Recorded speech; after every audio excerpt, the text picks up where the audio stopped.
Namhlanje ke mbukeli kule video sizolalela ke nayo insizwa ekhuluma ngezinto ezifihlekile ezisemhlabeni komabona kude kanye nasemafonini. Ithi ke lezi zinto zivale amehlo ethu angokomoya futhi zisinqamula ekuxhumaneni nomoya wethu. Iphinde ithi lensizwa zenza umzimba wethu uphela amandla okuvikela futhi ziguqule indlela esibona ngayo izinto. Ngaleyo ndlela ke abantu bafundiswa ukwamukela lokho abatshelwa khona ngaphandle kokubuza imibuzo. Media, entertainment industry, television, and a cell phone, right? Siqale ngemedia. Imedia into abakutshela yona ngayo, well, kuthiwa it is for informing. Okuyiqiniso ke somehow nesiyabonga for that because usuthi ula eSouth Africa ukwazi ukunderstand ukuthi kwenzakalani ePakistan, ula eSouth Africa uya understand kwenzakalani eNgilandi njalo njalo, right? So yeah, they are informing us, but at what cost? All right? I-agenda ecashile behind logo or behind media ukuthi it is used to shape public opinion in media. Another thing, it is to control the flow of information. Lokho kusho ukuthi whoever owns the media owns ukuthi abantu bacabangane. As long as you ne media, we're not determine ukuthi abantu bacabangane ngasiphi isikhathi, right? Ingani bayakupenda bethu uyinto ethile ungesiyona. For an example, abantu abaningi nje ngizosebenzisa uNxamalala sebethola manje ukuthi actually uNxamalala wayengesiyo lento kwakuthiwa uyiyona, but kwasetshenziswa imedia. That's because imedia is powerful, you know. Imedia, it can be used to control the direction of the people, right? Like nje ama-movie esiwabukelayo, like umculo esiwulalelayo, you know, you look at the behavior yabantu and you have to go deep and understand what type of music are they listening to, what type of movies are they watching, what type of news are they listening to, uyabona? So yes, but it's to inform, but mina ngithi it is to control the flow of information and to direct the people towards a certain direction. So these things are detrimental to our spiritual health, right? So ngizobuye ngibuye asiphinde sibuke noma ngithi ubuwazi ukuthi iscreen secomputer ne-TV yakho, it's also called a monitor. What is to monitor? Ukugada ngithi. Doesn't that tell you something? TV yakho inama-sensors nama-cameras afihliwe wena ongaboni. You know, those pixels, behind the programming of those pixels is something else deep. Whilst when ubuka i-TV kanje yona ibuka wena. Lapha phesheya kune organization eAmerica ebizwa ngokuthi CIA. Bese kuba khona nenye ebizwa ngokuthi FBI, Federal Bureau of Investigations. Those guys basebenza kakhulu with the military, you know. That's why they are called the intelligence. They control all data. Mangabu register lapha, let's say uvuli account noma yani ku internet, kuthiwa faka email yakho, faka i-password yakho, faka ama-details wakho. Le i-data leyo kubona. You know?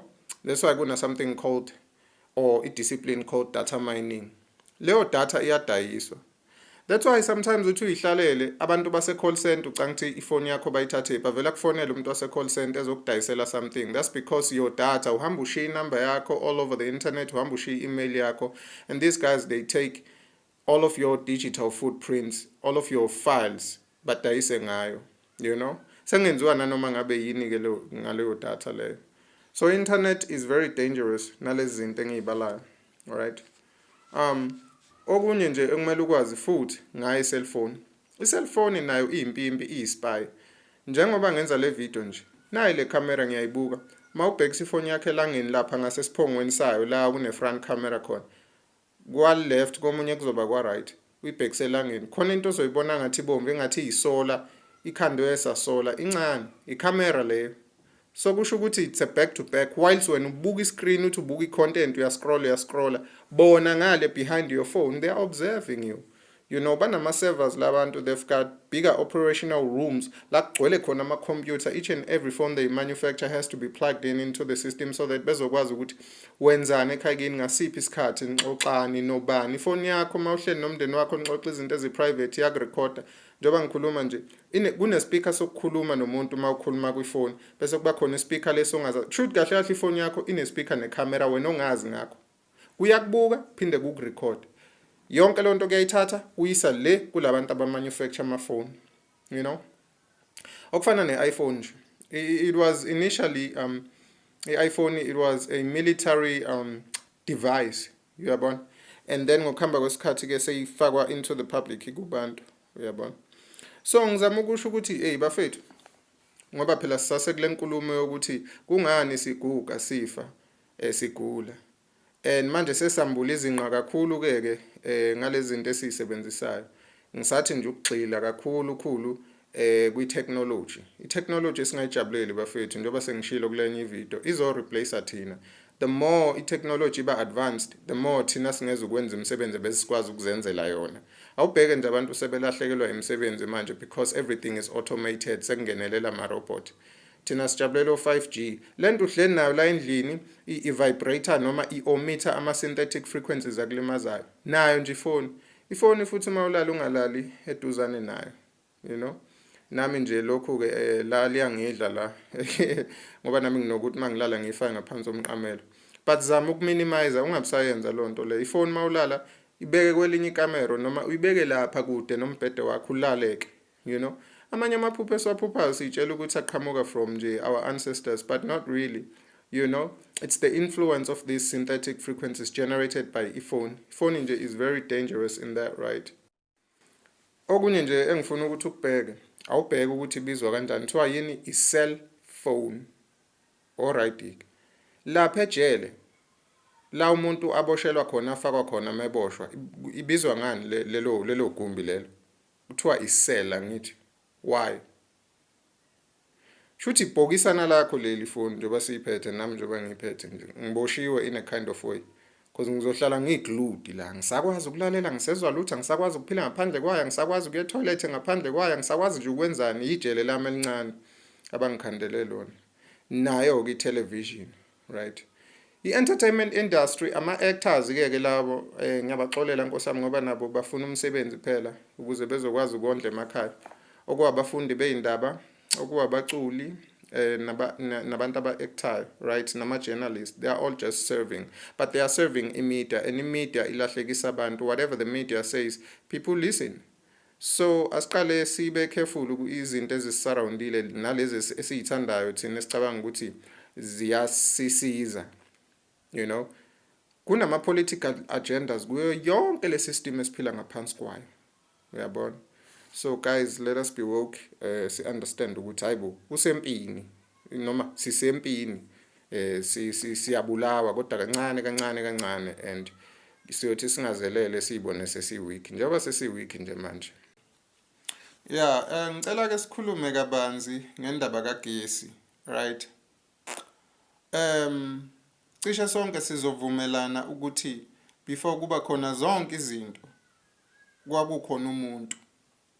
Umuntu yena owakhandwa kuqala kunazo zonke izinto, ikakhulukazi lezi zinto ezenziwe ngezandla.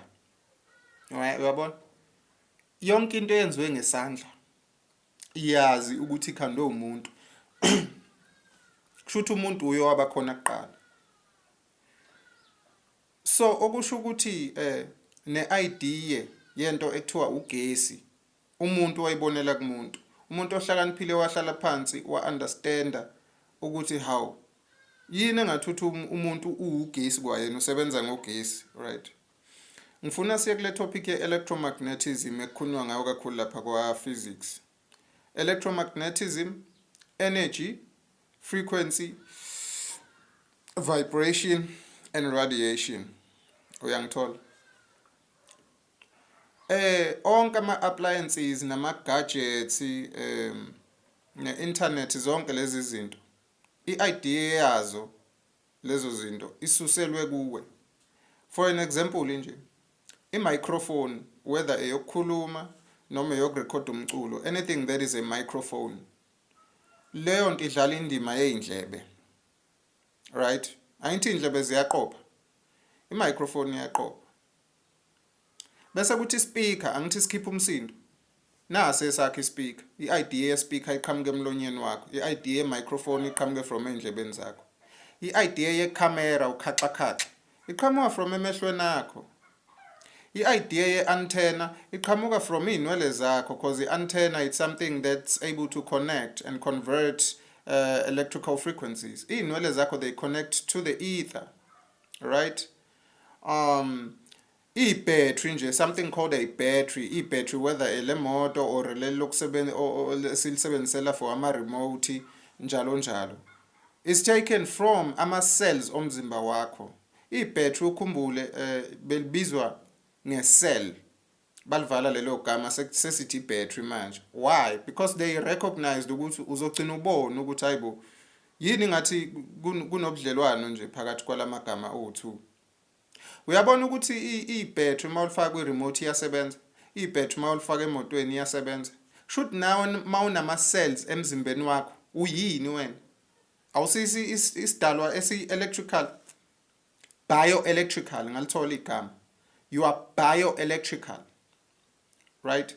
And you've got cells, and your cells, they can store memory. They are not just cells for making you function, they store memory. They are correlated to i-DNA ama-cells wakho.